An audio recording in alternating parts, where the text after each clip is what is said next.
शुभ आशीर्वाद प्रदान करेंगे मेरे लिए। इसीलिए मैं समुद्र मंथन कर रही हूँ, मतलब दधि मंथन कर रही हूँ मेरे वास्ते। फिर बोले, फिर बोलो, हे विधाता, आप भैंस बकरी का दूध भोग के वास्ते मुझको और मेरे पुत्र नाती सहित संतति को दो। फिर करें, फिर करते हुए बोले, हे विधाता, आप मेरे लिए धन धान्य की वृद्धि करें, धन धान्य दीजिए, हमेशा ऐश्वर्य प्रदान करें, दासीगणों के साथ मेरा निवास हो, ऐसे परम पूजनीय बनाइए मुझे, आपकी भक्ति से मैं कभी न हटूं। इस प्रकार प्रार्थना करते हुए अपने कुल की वृद्ध स्त्रियों को सम्मान करें, भोजन करवाएं, कुल की वृद्ध स्त्रियों को सुंदर पकवान खिलाएं, हाँ, पीने के लिए स्वादिष्ट सुगंध दुग्ध आदि से संतुष्ट करें। किसको कहते हैं कुल वृद्धा? कुल में वृद्ध किसको कहते हैं? देखिए, सास, ननद और फफुआ सास, क्या बोलते हैं आप लोग? फुफिया सास ना, ये कुल की वृद्धाएँ कहली गई है। देखिए, ननद को देना अति सौभाग्य है। आपके घर में भांजे भांजी और ननद पैर रख दिया तो समझ लो साथ साथ लक्ष्मी नारायण आ गए। भांजे भांजी का किसी के घर में आना बहुत शुभ माना जाता है, बहुत शुभ माना जाता है। अच्छे अच्छे रुके हुए काम भी हो जाते हैं। बुआ सास का आना, ननद का आना तो अति उत्तम कहा गया है। भाई की प्रीति के लिए बहनें कामना करती हैं। भाई की प्रीति हमेशा, जब बहन पियर आती है तो कुछ न कुछ कामना लगे, मेरा भाई बेचारा नौकरी से परेशान है, इस साल हे भगवान मेरे भाई को नौकरी में बरकत देना, इसके घर में किसी चीज़ की कमी ना रहे। मन वहाँ से, घर से चलने से पहले ही जो है प्रार्थना करते हुए आती है, तिलक करती है तो प्रार्थना करती है, और जाते समय भी प्रार्थना करती है। जो नहीं है, मेरे भाई के पास इतना नहीं है, फिर भी भाभी ने इतना दे दिया, क्योंकि दिल खोल के दिया जाता है। सही बताएं तो ननद को, भांजे भांजियों को दिल खोल के देना चाहिए। अपने पास जो है दिल खोल के देना चाहिए, दिया जाता है। इनके पूजन से कुल सुखी रहता है। इससे भोजन दक्षिणा आदि करके पूर्णिमा का यह पूजन करना चाहिए। फिर आपको नक्षत्रों को देख करके, नक्षत्रों का अर्थ हो गया तारों को, चंद्रमा नहीं, अगर कभी चंद्रमा ना आए तो तारा भी दिख जाए तो हो गया काम, नक्षत्रों का दर्शन। कभी कभी चंद्रमा नहीं दिखता ना, बड़ी परेशानी होती है। कोई तारा दिख रहे तो चंद्रमा पक्का दिखेगा। जब तारा दिख रहा है, एक तारा भी दिखाई दिया तो चंद्रमा, नक्षत्रों का दर्शन करें। हाँ, दर्शन करना चाहिए। फिर उसके बाद भोजन करें, और नक्षत्र दर्शन से नक्तव्रत होता है। जिसने नक्षत्र के दर्शन किए उसके नक्तव्रत का फल मिला। वर्मा जी का यह व्रत नक्तव्रत कहलाता है। इसलिए नक्षत्र देख करके विधि से भोजन करें। और आश्विन महीने की भी पूर्णमासी को यह उत्तम वर्मा जी का व्रत कहा गया है। इस आश्विन पूर्णमासी में यह व्रत अवश्य करना चाहिए। हे नाथ, इस व्रत का महात्म्य सुनो, कैसा है ये व्रत, क्यों मैं इस विधि व्रत के बारे में आपको बता रहा हूँ। तो भगवान वर्मा जी कह रहे हैं नारद से कि आप इसका विधि पूर्वक श्रवण करो। सब पापों को नाश करता है, सब मनोकामनाओं को पूर्ण करता है। देखो मनोकामनाएं क्या होती है? धन चाहिए, ठीक है जी, सबको चाहिए। धन चाहिए, पुत्र पौत्रम धनम धान्यम, क्या चाहिए उसके अलावा?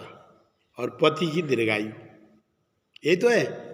सुहागन के लिए पति चाहिए, धन धान्य चाहिए, पौत्र चाहिए, बस घर सुखी रह गया।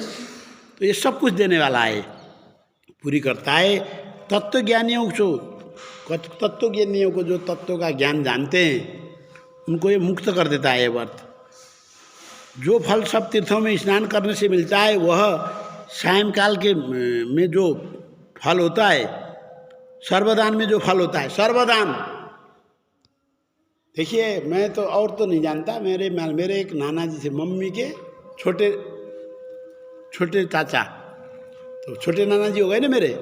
मैंने उनका देखा है उन्होंने जितनी सारी प्रॉपर्टी थी उस सबको बांट दिया, बच्चों में बांट दिया, अपने पास रखा, अपने पास में से फिर उसको आधा किया, आधा करके फिर नानी को भी दे दिया, ये तेरा है, ठीक है।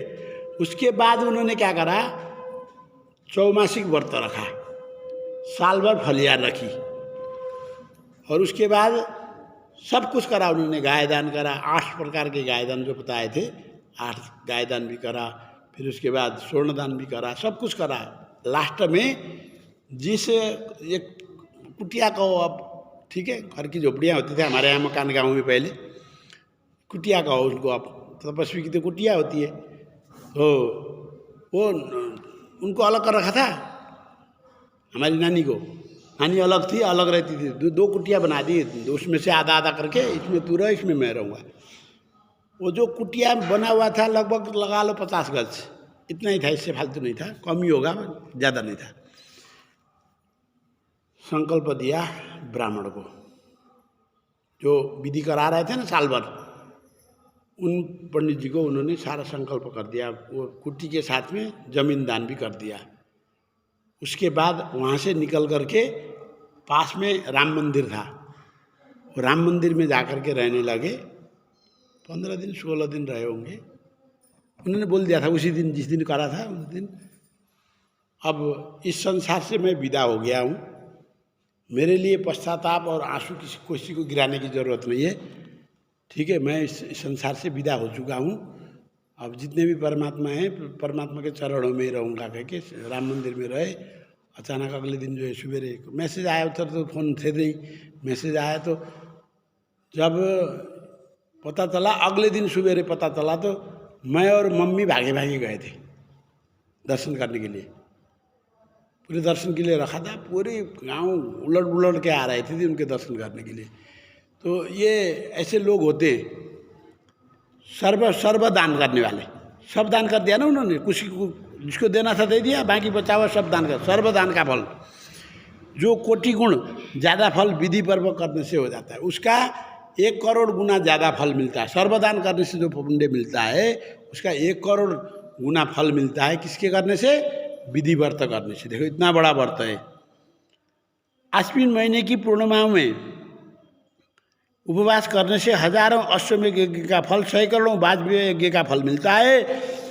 हजारों पूर्व जन्मों में किए गए पातक से पातक पाप दोष सब आश्विन शुक्ल व्रत से भस्म हो जाते हैं। तीर्थ सेवन से जो फल मिलता है, दान से, तपस्या से, यज्ञों से भगवान इतने प्रसन्न नहीं होते जैसा इसमें प्रसन्न होते हैं। इसलिए यह व्रत सब लोगों को सुख प्रदान करने वाला है। ऐसे देव देव के व्रत में जो कपूर का दीप दान करता है, कपूर का दीप, कपूर भी जलाना चाहिए बीच बीच में, जैसे जो जला रहे ना हम, बीच में कपूर डाल दो तो कर्पूर दीप हो जाता है। 100 करोड़ों कपिला गौदान करने के बराबर उसको फल पाता है। जो रात में केसर सहित कपूर का दीपक दान देता है, वह अपने 10 कुल पीढ़ियों को सहित मोक्ष को पाता है। 10 पीढ़ी, हमारे पीढ़ी दर पीढ़ी चलता आ रहा है, ठीक है, मेरे पास मेरा बेटा, मेरे बाद मेरा बेटा, मेरे बेटे के बाद पोता, ऐसे ही चलता आएगा।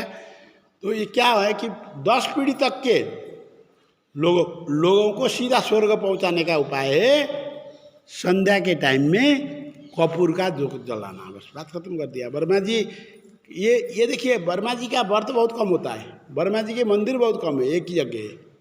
वर्मा जी के व्रत भी नहीं होते, भगवान विष्णु के व्रत होते हैं, शिव जी के व्रत होते हैं, माता रानी के व्रत होते हैं, नहीं, पर वर्मा जी का यही व्रत है। इसीलिए अपने व्रत के लिए ये विशेष कृपा कर रहे हैं, क्योंकि एक ही व्रत है वर्मा जी का। ये विधि पूर्वक यह व्रत कोई करता है। अब उसी दिन की रात को, शरद पूर्णिमा की रात को लक्ष्मी का भी व्रत होता है। आप लोगों को पता है या नहीं है? किसी की लक्ष्मी रुड़ गई, तो लक्ष्मी को मनाने का दिन वही है। अगर उस दिन विधि पूर्वक उसमें जुआ भी खेला जाता है, कहानी भी सुनी जाती है, लक्ष्मी की पूजा भी होती है, मैं एक जगह जो है 4-5 साल से बिजी हो रहा हूँ। रात को मेरे पास टाइम नहीं होता उस दिन, मैं जाता हूँ किसी के यहाँ। वो उस दिन लक्ष्मी की पूजा भी होती है, उसको कोजागरी पूजा बोलते हैं, कोजागरी व्रत। लक्ष्मी बहुत प्रसन्न होती है, खुश होती हैं, कोजागरी व्रत होता है आपके यहाँ। हाँ, तो उस दिन मतलब ऐसा संयोग है, कार्तिक का महीना का स्नान चालू होना, भगवान विष्णु की प्रीति के लिए स्नान करना, ब्रह्मा जी के लिए व्रत करना, लक्ष्मी के लिए व्रत तो एक ही हो गया, लक्ष्मी जी का हो या ब्रह्मा जी का व्रत, तो व्रतधारी। शाम को पूजा करेंगे लक्ष्मी की, और रात को लगभग 1:30-2 बजे तक पूजा करके कथा सुनना होता है, उसमें नारियल का पानी पिया जाता है, उसका विधान अलग है। तो इस प्रकार रत्न जड़ित आभूषण दान करें। मनमंत्र में देखिए 100 कपड़ों की सूत्रों की संख्या इतनी मनमंत्र में विष्णु मंदिर में वास कर। देखिए वस्त्र दान करा, अब उसमें सूत्र होते हैं, सूत्र धागा निकलता है ना, एक एक धागा निकलता नहीं है, ऐसे इस वस्त्र में बनने में कितने धागे का सूत्र लगा हुआ, उतने साल तक कम से कम 10,000 तो होंगे मेरी धोती में धागे के टुकड़े। तो उतने साल तक परम पवित्र विष्णु धाम में रहने को मिलेगा, विष्णु लोक में रहने को मिलेगा। और जो रत्नजड़ित आभूषण दान करते हैं समय में ब्रह्मलोक में वास करते हैं। आभूषण दान करना कोई बड़ी चीज़ नहीं है, 250-300 की आती है, 500-1000 हो गया होगा ज़्यादा से ज़्यादा लोग। रत्न जड़ित देखिए ऊपर वो लाल रत्न होता है, रत्न जड़ित एक लौंग दान कर दो, कौन सी बड़ी बात है, कोई बड़ी बात नहीं है। रत्न जड़ित आभूषण दान करने वाले और जो स्त्री आभूषण देती है वो 100 बहुत समय तक ब्रह्मलोक में वास करती है। जो स्त्री हृदय में ब्रह्मा का रूप, मुख, नाक, पेट, नैवेद्य, मस्तक में निर्मल्य धारण करती है। देखिए ब्रह्मा का रूप हृदय में धारण करना, मुख में नाम धारण करना, ब्रह्मणे नमः, ओम ब्रह्मा जी का मंत्र है, ओम ब्रह्मणे नमः, ओम ब्रह्मणे नमः, ब्रह्मा जी का मंत्र धारण करना, मुंह में ब्रह्मा जी का नाम लेना और पेट में नैवेद्य लेना, मस्तक में जो है निर्माल्य धारण करना, उनको स्नान किया हुआ जल धारण करना करती है, सो पतिव्रता है। और पूर्णिमा के दिन किए गए सायंकाल में किए गए ब्रह्मा जी को सुंदर कपड़े पहनाएं, विधि पूर्वक पूजन करें, कुमकुम धूप पक्ष दक्षिणा आदि से ब्रह्मा जी का पूजन करके अनेक प्रकार के दान देवें। दक्षिणा सहित ब्राह्मणों को नैवेद्यों से पूर्वोक्त कुल के बिरदाओं को पूजन करें, ब्राह्मणों को भोजन करवाएं, प्रणाम करके विदावादी करें। हे नारद, इस प्रकार विधिव्रत करके यह व्रत संबंधी मंत्र पढ़ें और कहें कि आप उसके बाद आप भोजन करें, खुद ही भोजन करें। यह मंत्र ऐसे है, देखिए जी ब्रह्मा जी को कैसे प्रार्थना की जाती है, आज सुना रहा हूँ मैं। हे प्रभु, हे जगत के आधार, हे विधाता, प्रभु की प्रीति के लिए यह व्रत मैंने किया, जो कुछ कमी हो तुम्हारे प्रसाद से पूरी हो जाए। यस्य स्मृता नमोतुक्ता तपोयज्ञ क्रियादिषु न्यूनम संपूर्णता यादि विष्णवे नमः, विष्णवे नमः, विष्णु नमः, अच्युताय नमः, अच्युताय नमः, अच्युताय नमः, ऐसा कहते हुए छोड़ देना चाहिए। नहीं तो कायेन वाचा मनसेन्द्रियेण वा बुद्ध्यात्मना वा प्रकृति स्वभावात् करोमि यद्यत् सकलम परस्मै नारायण। मन कर्म वचन से जो किए गए कर्म हैं वो सब मैं नारायण के चरणों में समर्पण कर रही हूँ, ऐसे कहते हुए समर्पण करते हुए कुछ कमी हो जाए प्रसाद उससे जो है प्रसाद से पूरी हो जाए। ब्रह्मा जी के व्रत का महात्म्य, गाना बजाना नाचना ब्रह्मा जी की प्रीतिकारक है, ब्रह्मा जी के लिए प्रीतिकारक है, पवित्र है, कहने का सामर्थ्य नहीं है। कितना सा महात्म्य है इसका, ऐसा कुछ कह नहीं सकते इस विषय में, बहुत विशाल है जी। जो मनुष्य इसको भक्ति से सुनता है तो निसंदेह अश्वमेघ यज्ञ का फल प्राप्त होता है। देखिए ब्रह्मा जी के बहुत कम व्रत मिलते हैं, बहुत कम धाम है ब्रह्मा जी के। तो उस समय अगर हम सही समय में उचित व्रत को कर पाएँ तो ब्रह्मा जी का एक ही व्रत करने से ही ब्रह्मा जी प्रसन्न होकर के साथ साथ ठाकुर जी से भी ज़्यादा आशीर्वाद देने को तैयार है। ठाकुर जी तो कभी छूट ही नहीं सकते। परम गति से ला करके यहाँ धरती में पटकने वाले भी वही हैं, यहाँ से उठा के ले जाने वाले भी वही हैं। उनके ही चरणों में जाना है, उनके ही चरणों में बैठे हैं, उनके ही चरणों में खा रहे हैं, उनके ही चरणों में घूम रहे हैं, उनकी लीलाओं में हम नाच रहे हैं। यह तो माया, ये लीला माया का जंजाल है ना, वही नचा रहे हैं हमें। कौन अच्छी तरह से नाचता है वो खिलाड़ी सफल हो गया, जो नाचने में असमर्थ है, नहीं कर पा रहा है। अभी किसी के घर के आगे मैंने 2-4 दिन तक यहाँ ये पूरे परिक्रमा लगाने लगा, तो पता है क्या बोला लोगों ने? पंडित पागल हो गया कह दिया कि कईयों ने ये कहा कि ये डिस्टर्ब क्यों करता है सवेरे सवेरे हम सोते को, हैं 8-9 बजे आके क्यों नहीं बजाता? बजाना ही है उसको। तो मैंने छोड़ दिया। फिर मैं किसी की ये बुराई क्यों मूल लेना, नहीं छोड़ना नहीं चाहिए था ना, जाना चाहिए। समझ में आया कि लोगों को यहीं पे इतना तक करने लगा। मैं यहीं से मंदिर में आगे तक जाकर के बजाता हूँ। कहीं कहीं सुना है मैंने कि ये डिस्टर्ब क्यों करता है, संडे के दिन सोने भी नहीं देता, ऐसा किसी ने कहा है। मैंने कहा कहने तो उसको, मैं मंदिर में बैठ के बजा नहीं सकूँ तो मैं क्या करूँ? पंडित की दुनिया तो बोलती है, वो तो बोलने का काम उनका, तो बोलने का काम है, बोलने का। इसीलिए आज वर्मा जी प्रसन्न हो, सभी के ऊपर वर्मा जी की कृपा हो। 5 मिनट दोगे तो कहानी सुना देता हूँ। देखिए, लट्टू गोपाल, लट्टू गोपाल, लट्टू गोपाल, सारे घर में लट्टू गोपाल रखें नहीं? ये कह रहे हैं किसी के यहाँ हैं। ये लट्टू गोपाल नाम कैसे बना है बताओ? लड्डू गोपाल, लड्डू गोपाल नाम कैसे बना ठाकुर जी का? कोई बता सकता है तो बता दो। एक बहुत बड़े संत थे भद्र में, वृंदावन में बहुत बड़े संत थे। उनका बेटा था रघुनंदन। रघुनंदन उनका बेटा था। वो भद्रवासियों ने क्या करा कि कथा करनी है, इस बार कथा सुननी है, कार्तिक में कथा सुननी है, पर बुलाएंगे हम कुलनंदन को ही। उनको बुलाया जाएगा।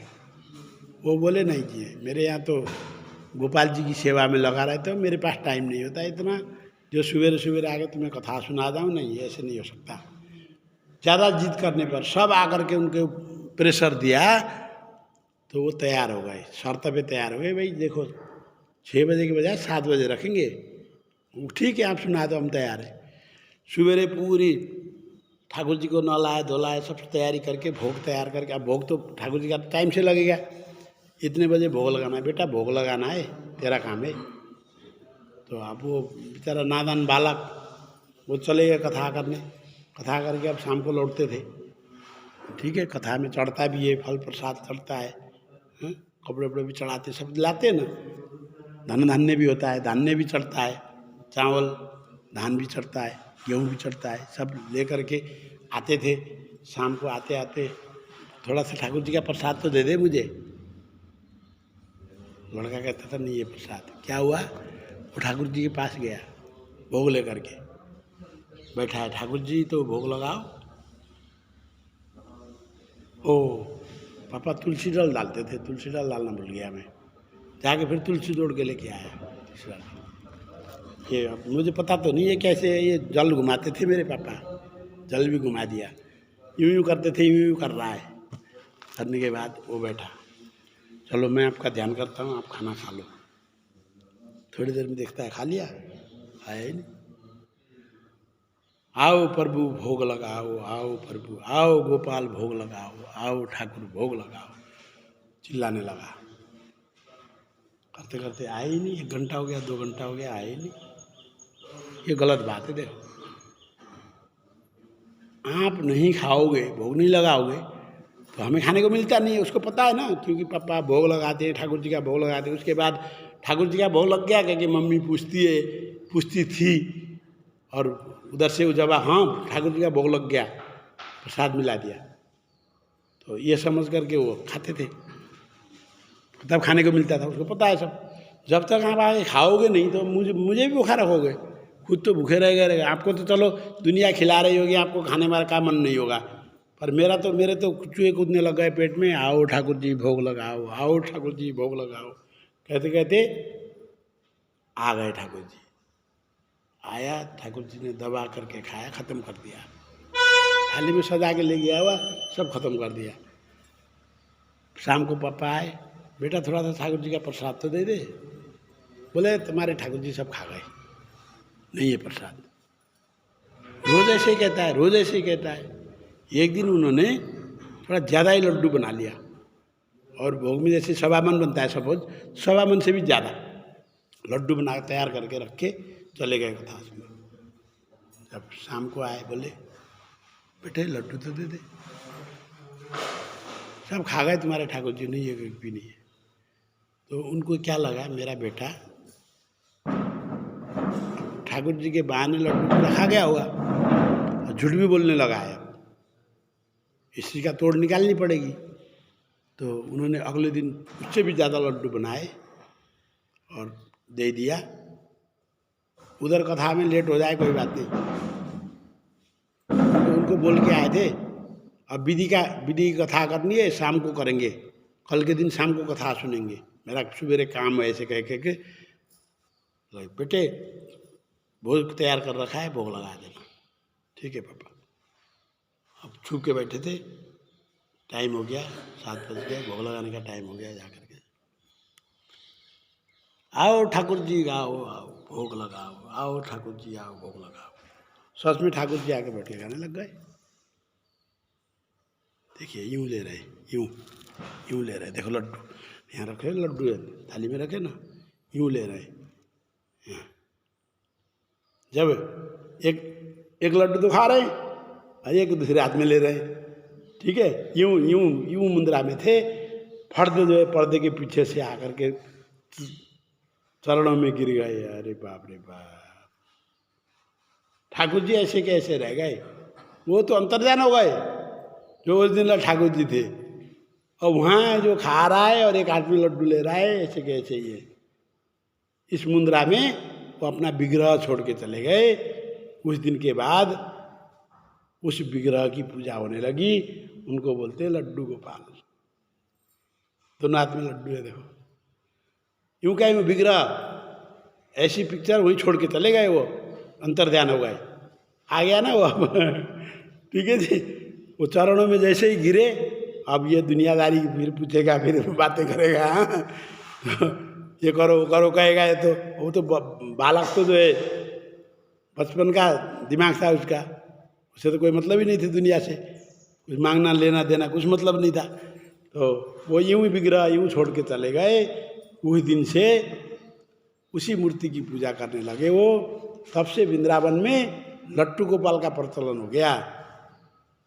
और उनके यहाँ देखा जिसने, गए सुनार के पास, भाई ऐसी मूर्ति बना दे मेरे लिए भी, उसके यहाँ देख कितनी बढ़िया मूर्ति है। तो उसने उस मूर्ति को मंगाया, देखा, और ऐसे ही मूर्ति बनाते बनाते बनाते आज संसार भर लट्टू गोपाल फैल गए। बोल सियावर रामचंद्र भगवान की जय, राधावर कृष्णचंद्र भगवान की जय, राधा दामोदर भगवान की जय।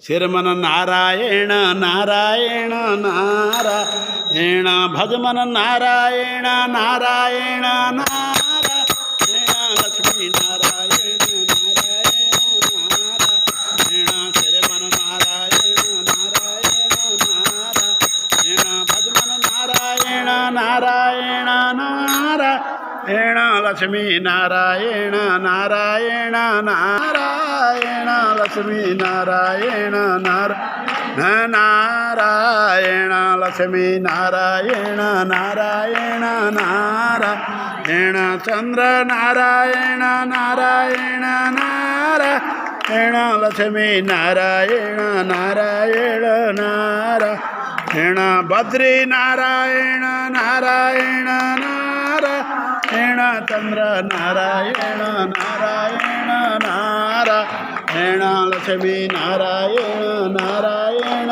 नारायण, सूर्य नारायण नारायण